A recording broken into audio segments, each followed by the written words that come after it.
कांग्रेस द्वारा जारी किए गए गारंटी पत्र को लेकर भाजपा ने कांग्रेस पर प्रहार तेज कर दिए हैं। इसी कड़ी के तहत भाजपा नेत्री ने कहा कि भाजपा सरकार ने जो काम हरियाणा की जनता के लिए कर दिए हैं, कांग्रेस उसे अपने गारंटी पत्र में लागू करने का सपना दिखा रही है। कांग्रेस ने कहा कि 500 रुपए में सिलेंडर देंगे, लेकिन भाजपा के सीएम नायब सिंह सैनी ने ये घोषणा पहले ही कर दी थी और बाकायदा लोगों को लाभ मिलना शुरू भी हो गया है। कांग्रेस कहती है कि 25 लाख रुपए इलाज के लिए देंगे, लेकिन कांग्रेस को पता नहीं कि भाजपा की सरकार में पिछले लंबे समय से आयुष्मान व चिरायु योजना के तहत लोगों को 5 लाख रुपए तक का मुफ्त इलाज दिया जा रहा है। आज कांग्रेस का एक झूठ, जिसको कांग्रेस ने अपना घोषणा पत्र कहा है, आज उसकी घोषणा हुई और जिसमें उन्होंने हर काम जो भारतीय जनता पार्टी ने किया उसकी नकल करी, लेकिन नकल करते करते वो अकल लगाना भूल गए। तो एक ऐसा झूठ का पुलिंदा जो आज हमारे सामने आया कि उन्होंने कहा कि हम 500 रुपए में महिलाओं को सिलेंडर देंगे, जो हम पहले से ही दे चुके हैं। उन्होंने कहा कि हम 25,000 रुपए आपके परिवार के इलाज के लिए देंगे, लेकिन उनको शायद ज्ञान नहीं होगा या भूल गए कि आयुष्मान भारत के तहत और चिरायु योजना के तहत हर परिवार को पहले से ही 5 लाख रुपए पर व्यक्ति पर वर्ष मुफ्त इलाज की सुविधा जो है भारतीय जनता पार्टी की सरकार की तरफ से मिली हुई है।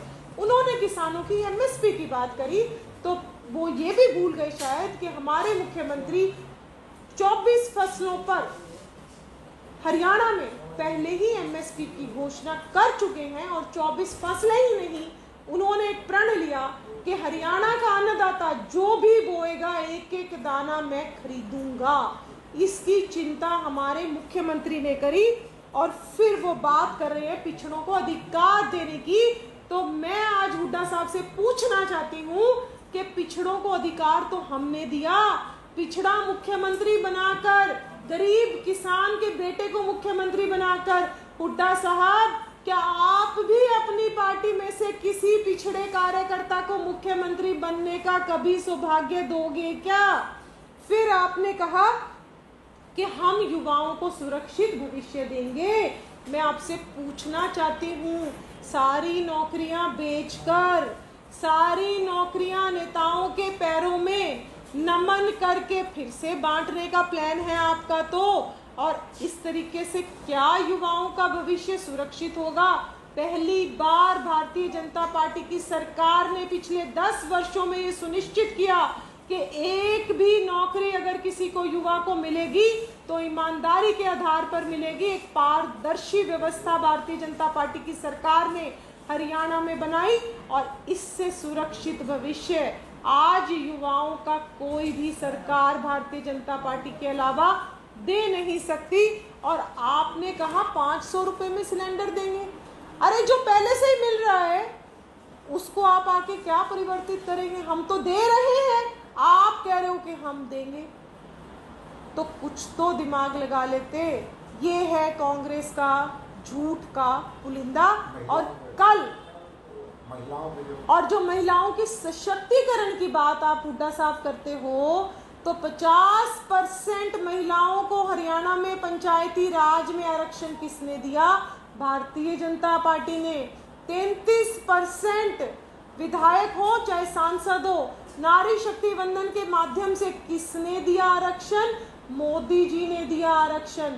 आज हरियाणा में 60,000 सेल्फ हेल्प ग्रुप के माध्यम से 6 लाख परिवारों को, 6 लाख बहनों को अपने पैरों पर खड़ा होने का, स्वावलंबी बनने का जो योजना थी वो कौन लेकर आया? वो भारतीय जनता पार्टी लेकर आई। आज 1 करोड़ से ज्यादा बहनें पूरे भारत में लखपति दीदी बनी हैं और बहनें सम्मान के साथ अपना जीवन जी रही हैं। और आप नारियों के सुरक्षित भविष्य की बात करते हो। आपने किरण चौधरी जी को कितना प्रताड़ित किया, अपनी पार्टी की सीनियर नेता को, कि उनको भारतीय जनता पार्टी में आना पड़ा। और आज हमारी बहन शैलजा को आप किस तरीके से खून के आंसू रुला रहे हो। अगर आप इतना ही दलितों का समर्थन करते हैं तो आप बहन शैलजा जी का मुख्यमंत्री बनना क्यों नहीं घोषित करते? आप दलितों के समर्थक हैं, बहन शैलजा जी को पूछ नहीं रहे। आप पिछड़े वर्ग के समर्थक हैं, आप मुख्यमंत्री पिछड़े वर्ग से घोषित नहीं कर रहे। आप केवल एक समर्थक हैं, समर्थक दीपेंद्र हुड्डा। देखिए, मैनिफेस्टो के अंदर चीज़ें लिखना और मैनिफेस्टो की चीज़ों को इम्प्लीमेंट करना, ये दो अलग अलग चीज़ें हैं। भारतीय जनता पार्टी जो मैनिफेस्टो के अंदर जो हमने डिक्लेयर किया, काम किए हैं, उनको हमने इम्प्लीमेंट किया है। तो निश्चित तौर पर लोगों को जो हम कहेंगे वो करेंगे।